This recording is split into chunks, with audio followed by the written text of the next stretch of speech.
வணக்கம். இப்போ இந்த வீடியோ ப்ரெசன்டேஷனில் நம்ம எம்சிஎக்ஸ் சில்வர் மார்க்கெட்டில் இன்றைக்கி எப்படி ட்ரேட் பண்ணலாம் அப்படின்றத பற்றி பார்க்கலாம். அதுக்கு முன்னாடி நேற்று மார்க்கெட்டில் என்ன நடந்தது, நேற்று என்ன எதிர்பார்த்தோம் அப்படின்றத பார்ப்போம். நீங்கள் பார்த்துட்ருக்கிறது குட்வில் கமோடிட்டிஸோட சார்ட்டிங் டூல். நான் இப்போலாம் கம்ப்யூட்டர் கர்சரை ஒவ்வொரு கேண்டில் ஸ்டிக் மேலே வைக்கிறேனோ அப்போ கீழே உங்களுக்கு டேட் அண்ட் டைமும் தெரியும்.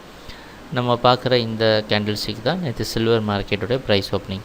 41,900 பக்கமாக சில்வர் மார்க்கெட் ஓப்பன் ஆகிருக்கு. எப்போவுமே நம்ம கேப் ஸ்பைக்கில் ஓப்பன் ஆகிறது ப்ரைஸ் ஓப்பனிங்னு எடுத்துக்கிறது கிடையாது. கண்டுக்கு முன்னாடி பார்க்குற எல்டிபியை தான் நம்ம அனாலிசிஸுக்கு ப்ரைஸ் ஓப்பனிங்னு எடுத்துக்கிறோம்.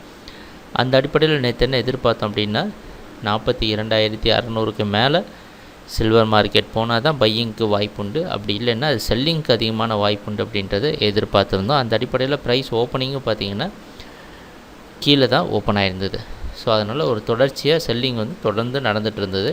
அதுக்கப்புறம் மார்க்கெட் ரொம்ப சரிவை சந்திச்சனால ஓரளவு பவுன்ஸ் பேக் கொடுத்து 42,200 அப்படின்ட்டு அடுத்த ரெசிஸ்டன்ஸை தொட முயற்சி செஞ்சுருக்கு. அங்கேருந்து மறுபடியும் செல்லிங் நடந்து 42,027 ப்ரைஸ் க்ளோஸ் ஆகிடுச்சு. ஸோ இதுதான் சில்வர் மார்க்கெட்டில் நேற்று நடந்த முழுமையான ப்ரைஸ் ஆக்ஷன். நம்ம எதிர்பார்த்த மாதிரி அது ஒரு செல்லர்ஸ் டாமினேட்டட் மார்க்கெட்டாக இருந்தது. ஏற்கனவே கொஞ்சம் அதிகமாக கீழே ஓப்பன்னால ஓரளவு தான் கீழே வந்தது ட்ரேடிங் செஷனில். அதுக்கப்புறம் ஓரளவு ரீபவுண்ட் கொடுத்துருக்கு. பட் இருந்தாலும் செல்லிங்க்கு சாதகமாக தான் மார்க்கெட் முழுசாக அமைஞ்சிருந்தது. சரி, இன்றைக்கி என்ன பண்ணலாம் அப்படின்னு பார்த்தீங்கன்னா, இன்றைக்கி நம்ம முடிவில் எந்த ஒரு மாற்றமும் கிடையாது. 42,600 அப்படின்ற முக்கியமான இடத்த தாண்டினா தான் சில்வர் மார்க்கெட் அப் ட்ரெண்டுக்கு போகிறதுக்கு, அதாவது அப் ட்ரெண்டு கிடையாது, ஷார்ட் டேர்ம் பையிங், அதாவது குறுகிய காலத்தில் டே ட்ரேடிங் பண்ணுறப்ப ஓரளவு தற்காலிகமான பையிங்க்கு போகிறதுக்கு வாய்ப்புண்டு. 42,600 தாண்டலை அப்படின்னா செல்லிங்க்கு உண்டான வாய்ப்பு தான் அதிகமாக உண்டு.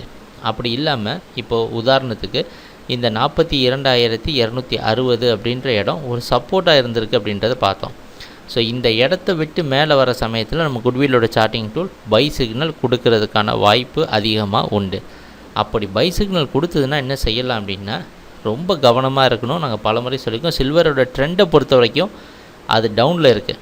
இப்போ நம்ம டே ட்ரேட் பண்ணுறப்ப கீழேருந்து ஓரளவு இந்த ஒரு நாளைக்குள்ளே நடக்கிற ஒரு ஏற்ற இறக்கத்தை வச்சு லாபம் பண்ணுற காரணத்தினால இந்த 42,260 மேலே போச்சுன்னா ஓரளவு மார்க்கெட் அடுத்த ரெசிஸ்டன்ஸ் ஜோன் பக்கமாக போகிறதுக்கு வாய்ப்புண்டு. அதனால் குறுகிய ப்ராஃபிட்டில் டக்குன்னு வெளியே வந்துடுறதுக்கு பாருங்கள். இது எந்த காரணத்தில் எந்த இடத்துல இதை பயன்படுத்தணும் அப்படின்னா, இந்த 42,260 மேலே போனாலோ இந்த 42,600 மேலே போனாலோ இதை நீங்கள் பயன்படுத்தலாம்.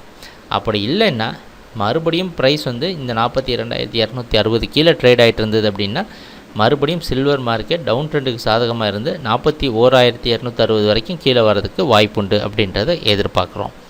ட்ரேடிங் நடக்கிறப்ப பார்ப்போம் என்னென்ன மாற்றங்கள் வருதுன்னு. எங்கள் வீடியோ ப்ரெசன்டேஷனை தொடர்ந்து பார்த்துட்டு வந்ததுக்கு மிக்க நன்றி, மகிழ்ச்சி, வணக்கம்.